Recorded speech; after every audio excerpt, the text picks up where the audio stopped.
ਦਰਸ਼ਕੋ break ਤੋਂ ਬਾਅਦ ਤੁਹਾਡਾ ਸਭ ਦਾ ਭਰਪੂਰ ਸਵਾਗਤ ਹੈ। ਸੋ ਵਿਊਅਰਸ ਐਂਡ ਵਾਲੇ ਸੈਕਸ਼ਨ ਵਿੱਚ ਪਹੁੰਚ ਚੁੱਕੇ ਹਾਂ। ਇਸ ਵਿੱਚ ਆਪਾਂ ਗੱਲਬਾਤ ਕਰਨ ਜਾ ਰਹੇ ਹਾਂ ਕਿ ਮੀਡੀਆ ਰਿਪੋਰਟਾਂ ਅਨੁਸਾਰ ਆਰਐਸਐਸ ਦੇ 300 ਤੋਂ ਜ਼ਿਆਦਾ ਚਿੰਤਕਾਂ ਦੀ ਮਥੁਰਾ ਯੂਪੀ ਵਿੱਚ ਇੱਕ ਵਿਸ਼ੇਸ਼ ਮੀਟਿੰਗ ਹੋਈ। ਇਸ ਮੀਟਿੰਗ ਵਿੱਚ ਪੰਜਾਬ ਵਿੱਚ ਖਾਲਿਸਤਾਨ ਦੀ ਹਮਾਇਤ ਵਿੱਚ ਵੱਧ ਰਹੇ ਸਮਰਥਕਾਂ ਦੀ ਕਾਰਗੁਜ਼ਾਰੀ ਨੂੰ ਬੜੇ ਫਿਕਰ ਨਾਲ ਦੇਖਿਆ ਗਿਆ ਔਰ ਯੋਜਨਾ ਬਣਾਈ ਗਈ ਕਿ ਪੰਜਾਬ ਵਿੱਚ ਹਿੰਦੂਤਵਾ ਦੀ ਜ਼ੋਰਦਾਰ ਲਹਿਰ ਚਲਾਈ ਜਾਵੇ ਅਤੇ ਸਿੱਖਾਂ ਨੂੰ ਹਿੰਦੂਤਵਾ ਭਗਤ ਅਤੇ ਦੇਸ਼ ਭਗਤ ਜਿਹੜਾ ਬਣਾਇਆ ਜਾਵੇ। ਸੋ ਇਸ ਬਾਰੇ ਆਪਾਂ ਗੱਲਬਾਤ ਕਰਨ ਜਾ ਰਹੇ ਹਾਂ। ਸੋ ਅਸੀਂ ਚਾਹਾਂਗੇ ਕਿ ਤੁਸੀਂ ਇਸੇ ਤਰ੍ਹਾਂ ਬਣੇ ਰਹਿਣਾ। ਦੇਖਣ ਸੁਣ ਲਿਆ ਲੇਖਣ ਲਈ ਤੁਹਾਡਾ ਸਭ ਦਾ ਬਹੁਤ ਬਹੁਤ ਧੰਨਵਾਦ ਜੀ। ਡਾਕਟਰ ਸਾਹਿਬ ਕੀ ਵਿਚਾਰਾਂ ਨੇ? ਦੇਖੋ, ਜਿਹੜੇ ਵੀਰ ਭੈਣ ਫੇਸਬੁੱਕ ਰਾਹੀਂ ਜੁੜੇ ਹੋਏ ਨੇ, ਅਸੀਂ ਉਹਨਾਂ ਨੂੰ ਐਕਨੋਲਜ ਕਰਨਾ ਚਾਹੁੰਦੇ ਹਾਂ। ਅੱਛਾ। ਟੋਨੀ ਢੀਂਡਸਾ ਫਤਿਹ ਬੁਲਾਉਂਦੇ ਨੇ, ਸਤਨਾਮ ਸੰਧਰ ਉਹਨਾਂ ਕਿਹਾ ਕਿ ਬਾਦਲ ਨੇ ਸਾਰੀ ਉਮਰ ਸਿੱਖ ਕੌਮ ਨਾਲ ਗੱਦਾਰੀ ਕੀਤੀ। ਬੌਬ ਸਿੰਘ ਕਹਿੰਦੇ ਨੇ ਟੀਵੀ 84 ਸੱਚੋ ਸੱਚ ਬਿਹਤਰੀਨ ਖਬਰਾਂ ਦਾ ਸ਼ੋਅ ਹੈ, ਪੂਰੀ ਦੁਨੀਆ ਨੂੰ ਤੁਹਾਨੂੰ ਸੁਣਨਾ ਚਾਹੀਦਾ ਹੈ। ਬਹੁਤ ਬਹੁਤ ਸ਼ੁਕਰੀਆ ਬੌਬ ਸਿੰਘ ਜੀ। ਸੰਤੋਖ ਸਿੰਘ ਧਨੋਆ ਫਤਿਹ ਅਰਜ਼ ਕਰਦੇ ਨੇ। ਦਲਜੀਤ ਧਾਲੀਵਾਲ ਕਹਿੰਦੇ ਨੇ doctor sahib is this true? Bhai Amritpal Singh was in police custody from 18th। Dhariwal sahib, ਜੇ ਤੁਸੀਂ ਪ੍ਰੋਗਰਾਮ ਨੂੰ ਦੇਖਦੇ ਹੋ ਤਾਂ ਫਿਰ ਤੁਹਾਨੂੰ ਇਹ ਜ਼ਰੂਰ ਹੋਏਗਾ ਕਿ ਅਸੀਂ ਇਸ ਗੱਲ ਨਾਲ ਸਹਿਮਤ ਨਹੀਂ ਹੈ। ਅਸੀਂ ਸਮਝਦੇ ਹਾਂ ਵੀ ਉਹ ਉੱਥੋਂ ਨਿਕਲੇ ਔਰ ਉਹਨਾਂ ਨੇ ਆਪਣੀ ਮਰਜ਼ੀ ਦੇ ਨਾਲ ਹੀ ਅਰੈਸਟ ਦਿੱਤੀ ਹੈ। ਗੁਰਨੇਕ ਸਿੰਘ ਮਸਾਣੀਆ ਆਜ਼ਾਦੀ ਹੀ ਹੱਲ ਹੈ, ਖਾਲਿਸਤਾਨ ਜ਼ਿੰਦਾਬਾਦ, ਠੀਕ ਫਰਮਾਇਆ। ਫਿਰ ਵਰਿੰਦਰ ਸਿੰਘ ਕਹਿੰਦੇ ਨੇ ਹੁਣ ਬਾਦਲ ਸਾਹਿਬ ਦੀ ਤਸਵੀਰ ਕੇਂਦਰੀ ਅਜਾਇਬ ਘਰ 'ਚ ਵੀ ਲੱਗੇਗੀ। ਪਰ ਨਾਲ ਦੀ ਨਾਲ ਵਰਿੰਦਰ ਸਿੰਘ ਨੇ ਕਿਹਾ, ਨਾਲ ਦੀ ਨਾਲ ਦੀਪ ਸਿੰਘ ਹੋਰਾਂ ਨੇ ਕਿਹਾ ਕਿ ਵਰਿੰਦਰ ਸਿੰਘ ਜੀ ਸਮਾਂ ਆਉਣ 'ਤੇ ਬਾਦਲ ਦੀ ਤਸਵੀਰ ਲਾ ਕੇ ਕੂੜੇਦਾਨ 'ਚ ਹੋਏਗੀ ਜਾਂ ਤਸਵੀਰ ਦੇ ਮੱਥੇ ਤੇ ਗੱਦਾਰ ਲਿਖਿਆ ਜਾਵੇਗਾ। ਬਿਲਕੁਲ ਠੀਕ ਹੈ। ਰਜਿੰਦਰ ਸਿੰਘ ਹੋਰਾਂ ਨੇ ਕਿਹਾ ਬਹੁਤ ਵਧੀਆ ਹੋਇਆ, ਫਾਹ ਵੱਢਿਆ ਗਿਆ ਕੌਮ ਦੇ ਗੱਦਾਰ ਦਾ। ਸਤਨਾਮ ਸੰਧਰ ਸਾਰੀ ਉਮਰ ਸਿੱਖ ਕੌਮ ਨਾਲ ਗੱਦਾਰੀ ਕੀਤੀ।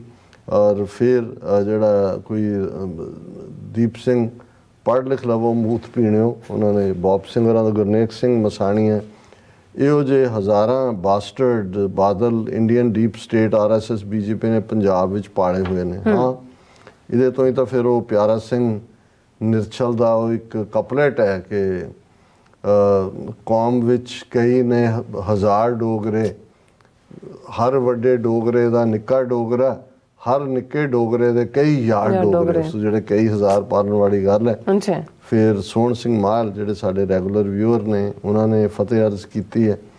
ਔਰ ਜਗਤਾਰ ਸਿੰਘ ਜੌਹਲ ਉਹਨਾਂ ਨੇ ਫਿਰ ਕਿਹਾ ਕਿ ਭਾਈ ਇਹ ਤਾਂ ਬਾਦਲ ਦਾ ਕੁੱਤਾ ਸੀ ਔਰ ਸੰਤ ਪਿੰਡਾਂ ਵਰਗਾ ਦਲੇਰ ਕੋਈ ਪੈਦਾ ਹੁੰਦਾ, ਲੋਕ ਕੁਰਸੀ ਸਾਹਮਣੇ ਵਿਕ ਜਾਂਦੇ ਨੇ।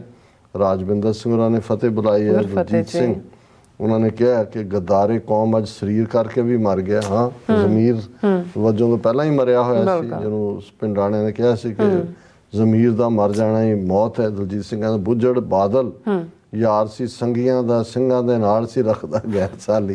ਬਿਲਕੁਲ ਠੀਕ। Kuldeep Singh Bajwa, it's a big loss to RSS and Sirsa Sacha Sauda. ਬਿਲਕੁਲ ਬਿਲਕੁਲ, ਉਹ ਤਾਂ ਹੀ ਤਾਂ ਸੋਗ ਮਨਾ ਰਹੇ ਨੇ, 2 ਦਿਨ ਤਿਰੰਗਾ ਲਵਾ ਕੇ ਰੱਖਣਾ ਉਹਨਾਂ ਨੇ। ਔਰ ਜਸਪੀਰ ਸਿੰਘ ਕਹਿੰਦੇ sad news for Badal family and Indian deep state. ਬਦਲ ਉਹਨਾਂ ਨੇ ਕਰ ਲਿਆ, ਹੁਣ ਅੱਗੇ ਬਾਦਲ ਉਹਦੀ ਨੋ ਅੱਗੇ ਰੱਖੇ ਹੋਏ ਨੇ ਗੱਦਾਰਾਂ ਲਈ। ਉਹ ਤਾਂ ਅਮਿਤ ਬੇਸ਼ਰਮਾ ਔਰ ਪਰਮਨ ਸਿੰਘ ਨੇ ਬਿਲਕੁਲ ਠੀਕ ਕਿਹਾ ਕਿ ਜੂ ਮਰਨ ਨਾਲ ਝੋਟਾ ਨਹੀਂ ਮਰਿਆ, ਜੂ ਮਰਿਆ। ਦੀਪ ਸਿੰਘ ਕਹਿੰਦੇ ਨੇ ਬਾਦਲ ਸਿਰੇ ਦਾ ਮੀਸਣਾ ਸੀ। ਬਾਦਲ ਤਾਂ ਉਸੇ ਦਿਨ ਮਰ ਗਿਆ ਜਦ ਉਸਨੇ ਕੌਮ ਨਾਲ ਪਹਿਲੀ ਗੱਦਾਰੀ ਕੀਤੀ ਸੀ। ਇਹ ਸੋਚ ਵੀ ਕਹਿੰਦੇ ਆ ਕਿ ਬਾਦਲ ਹਜੇ ਵੀ ਭਾਰਤੀ ਤੰਤਰ ਦੇ ਤੇ ਭਗਵੰਤ ਮਾਨ ਦੇ ਰੂਪ ਵਿੱਚ ਜ਼ਿੰਦਾ ਹੈ। ਇਹ ਬਿਲਕੁਲ ਕਨਕਲੂਡਿੰਗ ਕਮੈਂਟ ਬਿਲਕੁਲ ਠੀਕ ਹੈ ਕਿ ਜਦੋਂ ਤੱਕ ਇੱਕ ਵੀ ਇਸ ਕਿਸਮ ਦਾ ਜਿਹੜਾ ਆਪਣੇ ਹੀ ਲੋਕਾਂ ਦਾ ਦੁਸ਼ਮਣ ਹੈ ਉਹ ਬਾਦਲ ਦੀ ਵਿਰਾਸਤ ਹੀ ਹੈ। ਔਰ ਇਹ ਬਰੀਫ ਹੀ ਹੈ ਕਿ ਵੀ RSS meet in Mathura focuses on Punjab Hindutva. ਹੁਣ ਆਪਣਿਆਂ ਨੂੰ ਭਾਵੇਂ ਜਿੰਨਾ ਮਰਜ਼ੀ ਲੱਗਦਾ ਹੋਏ ਜੀ ਪੰਜਾਬ 'ਚ ਕੌਣ ਖਾਲਿਸਤਾਨ ਮੰਗਦਾ ਹੈ, ਕੀ ਸੀ ਹੋ ਗਿਆ, ਅੰਮ੍ਰਿਤਪਾਲ ਆਇਆ ਸੀ ਉਹ ਵੀ ਚੁੱਪ ਕਰਾਤਾ, ਖਤਮ ਹੋ ਗਈ ਗੱਲ, ਮੁੱਕ ਗਈ, ਜਿਹੜਾ ਕਰੰਟ ਸੀ ਉਹ ਖਤਮ ਹੋ ਗਿਆ।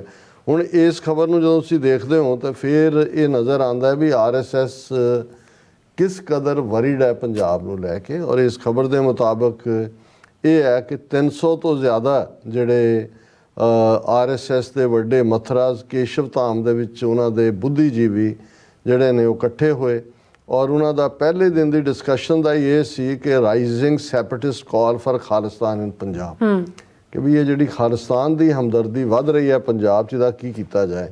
ਫਿਰ ਇਹ ਇਨਵਰਟਿਡ ਕਾਮਰਸ ਦੇ ਵਿੱਚ it is obvious that with recent cases like that of Amritpal Singh, there is growing anti-India sentiment in Punjab. This not only weakens the country but also portrays India in a bad light abroad, as a large part of Punjabi Sikh community has family members living in other countries, the RSS sources. उन्होंने कहा जी पंजाब 'ਚ बहुत हिमायत वध रही है और ਜਿਹੜੇ ਪੰਜਾਬ ਵਾਲੇ ਨੇ ਉਹਨਾਂ ਦੇ ਰਿਸ਼ਤੇਦਾਰ ਬਾਹਰਲੇ ਮੁਲਕਾਂ 'ਚ ਰਹਿੰਦੇ ਨੇ, ਸੋ ਇਹ ਇੰਡੀਆ ਦਾ ਇਮੇਜ ਬਾਹਰ ਵੀ ਖਰਾਬ ਹੋ ਰਿਹਾ। The source added that RSS has decided to work overtime in Punjab ਬਿਲਕੁਲ and inculcate a sense of Bhartiyata and Hindutva among the people of the state, as they are Hindus and a part of Bharat. ਇਹ ਹੈ agenda. ਉਹਨਾਂ ਨੇ ਕਿਹਾ ਜੀ ਹੁਣ ਪੰਜਾਬ ਤੇ focus ਕਰੋ ਤਾਂ ਕਿ ਪੰਜਾਬ ਦੇ ਵਿੱਚ ਯਾਨੀ ਕਿ ਸਿੱਖਾਂ 'ਚ ਭਾਰਤੀਅਤਾ ਤੇ ਹਿੰਦੂਤਵਾ ਇਹ ਇਹਨਾਂ 'ਚ ਕੁੱਟ-ਕੁੱਟ ਕੇ ਭਰੋ ਤਾਂ, ਔਰ ਕਿਉਂਕਿ ਪੰਜਾਬ 'ਚ ਜਿਹੜੇ ਸਾਰੇ ਰਹਿਣ ਵਾਲੇ ਨੇ ਉਹ ਹਿੰਦੂ ਨੇ ਤੇ ਉਹ ਪਾਰਟ ਆਫ ਭਾਰਤ ਨੇ। ਔਰ ਉਹਨਾਂ ਨੇ ਕਿਹਾ ਜੀ ਪਹਿਲਾਂ ਵੀ ਅਸੀਂ ਯਤਨ ਕੀਤਾ ਜਦੋਂ ਅਸੀਂ 1980 'ਚ ਰਾਸ਼ਟਰੀ ਸਿੱਖ ਸੰਗਤ ਬਣਾਈ, ਫਿਰ ਇਹ ਨਹੀਂ ਦੱਸਿਆ ਵੀ ਰਾਸ਼ਟਰੀ ਸਿੱਖ ਸੰਗਤ ਦੇ ਰੁਲਦੇ ਦਾ ਕੀ ਬਣਿਆ, ਜਿਹੜਾ ਉਹਦਾ ਮੁਖੀ ਬਣਾਇਆ ਸੀ ਉਹ ਵੀ ਕਿਸੇ ਸਿੰਘ ਨੇ ਰੋਲ ਦਿੱਤਾ।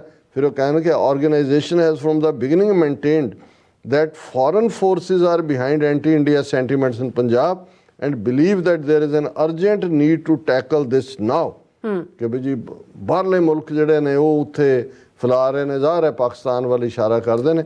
ਔਰ ਇਹ ਹੁਣ ਇਸ ਤੋਂ ਤੁਸੀਂ ਇਹ ਦੇਖੋ ਵੀ ਆਉਣ ਵਾਲੇ ਪੀਰੀਅਡ 'ਚ ਇਹਦਾ ਮਤਲਬ ਹੈ ਕਿ RSS ਨੂੰ ਹੋਰ ਐਕਸਟਰਾ ਫੰਡਿੰਗ ਉਹਨਾਂ ਨੇ ਦਿੱਤੀ ਹੋਏਗੀ ਕਿ ਜਾ ਕੇ ਬੋਰੀਆਂ ਦੇ ਮੂੰਹ ਖੋਲ ਦਿਓ, ਰਜਾ ਦਿਓ ਜਿਹੜੇ ਵੀ ਵਿਕਦੇ ਨੇ, ਸਭ ਨੂੰ ਇੱਧਰ ਲੈ ਕੇ ਆਓ। ਔਰ ਉਹ ਸਾਰੇ ਜਿਵੇਂ ਸਰਚਾਂਦ ਸਿੰਘ ਵਰਗੇ ਔਰ ਇਹ ਜਿਹੜਾ ਮਾਈਨੋਰਟੀ ਕਮਿਸ਼ਨ ਦਾ ਬਣਾਇਆ ਲਾਲਪੁਰਾ, ਇਕਬਾਲ ਸਿੰਘ, ਕੌਣ ਕਿੰਨੇ ਖਰੀਦੇ ਹੋ ਆਉਣ ਵਾਲੇ ਪੀਰੀਅਡ 'ਚ। ਇਹ ਜਿਹੜੇ ਇੱਕ ਨਹੀਂ, ਦੋ ਨਹੀਂ, ਚਾਰ ਡੋਗਰੇ ਕੌਮ ਵਿੱਚ ਕਈ ਨੇ, ਹਜ਼ਾਰ ਡੋਗਰੇ, ਹਰ ਵੱਡੇ ਡੋਗਰੇ ਦਾ ਨਿੱਕਾ ਡੋਗਰਾ, ਹਰ ਨਿੱਕੇ ਡੋਗਰੇ ਦੇ ਕਈ ਯਾਰ ਡੋਗਰੇ, ਵੱਡਾ ਡੋਗਰਾ ਤਾਂ ਤੁਰ ਗਿਆ ਬਾਦਲ, ਹੁਣ ਹੋਰ ਨਿੱਕਿਆਂ ਦੀ ਆਉਣ ਵਾਲੇ ਦਿਨਾਂ 'ਚ ਅਸੀਂ ਲੰਬੀ ਲਾਈਨ ਲੱਗੀ ਦੇਖਾਂਗੇ। ਇਸ ਖਬਰ 'ਚੋਂ ਅਸੀਂ ਇਹੀ ਕਨਕਲੂਡ ਕਰ ਜੀ। ਡਾਕਟਰ ਸਾਹਿਬ ਤੁਹਾਡਾ ਬਹੁਤ ਬਹੁਤ ਸ਼ੁਕਰੀਆ। ਇਸ ਵਕਤ ਆਪਣੇ ਵਿਊਜ਼ ਕੋਲ ਨੇ ਇਜਾਜ਼ਤ। ਵਿਊਅਰਸ ਸਾਡੇ ਪ੍ਰੋਗਰਾਮ ਦਾ ਸਮਾਂ ਇੱਥੇ ਸਮਾਪਤ ਹੁੰਦਾ। ਤੁਸੀਂ ਆਪਣੀ ਰਾਏ ਤੇ ਸੁਝਾਅ ਸਾਨੂੰ ਭੇਜਣਾ ਭੁੱਲਣਾ ਸਾਡੇ ਇਸ ਪਤੇ ਤੇ SOS@TV84.tv ਤੇ ਅਸੀਂ ਆਪਣਾ ਪ੍ਰੋਗਰਾਮ ਲੈ ਕੇ ਫਿਰ ਦੁਬਾਰਾ ਤੁਹਾਡੇ ਰੂਬਰੂ ਹੋਵਾਂਗੇ। ਤਦ ਤੱਕ ਲਈ ਮੈਨੂੰ ਤੇ ਆਪਣਾ ਸੁਣਾ ਗਿਆ ਦਿਓ। ਦੇਖਦੇ ਰਹੋ TV84। ਬੁਲਾ ਦਿਓ ਫਤਿਹ। ਵਾਹਿਗੁਰੂ ਜੀ ਕਾ ਖਾਲਸਾ, ਵਾਹਿਗੁਰੂ ਜੀ ਕੀ ਫਤਿਹ। ਰੱਬ ਰਾਖਾ।